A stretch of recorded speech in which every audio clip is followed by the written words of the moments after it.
that it's attitudinal change is important, and to change attitudinal prejudice and attitudinal racism. But it's going to be the institutions that are going, it's got to come from the top down and not just from the bottom up. And maybe they would meet somewhere, I kept telling myself. And so I got involved into looking at institutional change. I joined the NAACP and the Urban League, and the League of Women Voters was doing some good things at the time.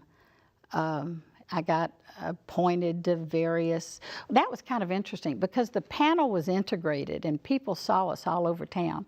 And so we had about 1,000 engagements over the decade. And I know we spoke to almost 10,000 people easily. Sometimes there'd be hundreds in the audience.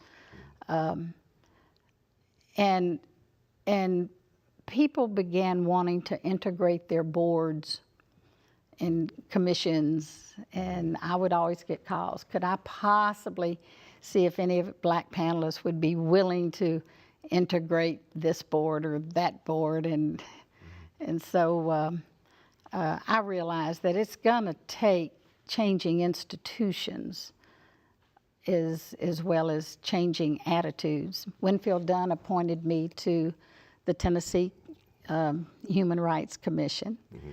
And I got on the commission and discovered, I said, well, what do? Well, we try and stop employment discrimination. I said, well, how do we do it?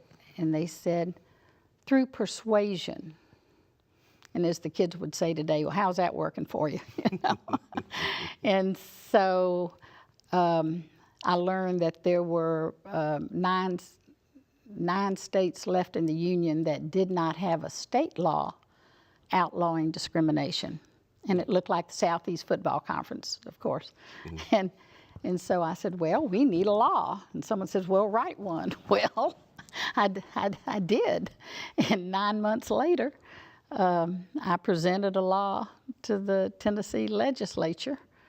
And 6 years later, they finally got around to passing it. Mm-hmm. And there was a funny story about that, but I asked Senator Avon Williams to sponsor the bill for me, and when it passed, he called me up and he said, Ms. Wurzburg, I'm happy to tell you that your legislation has passed the Tennessee legislature. And I said, oh, Mr. Williams, I wish I'd been in the gallery to watch you argue it on the floor of the Senate. And he said, Ms. Wurzburg, there was no debate. I traded it for a trucking weight bill. And so that's how Tennessee became one of the first southern states with an anti-discrimination law. It was in employment and public accommodations, now the commission. And Governor Bredesen reappointed me a few years ago. So now I'm so excited. I am helping enforcing a law I wrote 35 years ago, and that's fun. But now it covers housing and disability and age and other issues. Okay. Take that pillow down behind you. Is that better? Yes. Okay. Let me know when. I'll tell him. He says to remind you that the other person is here as well. Okay. Yes. All right. Okay. What do you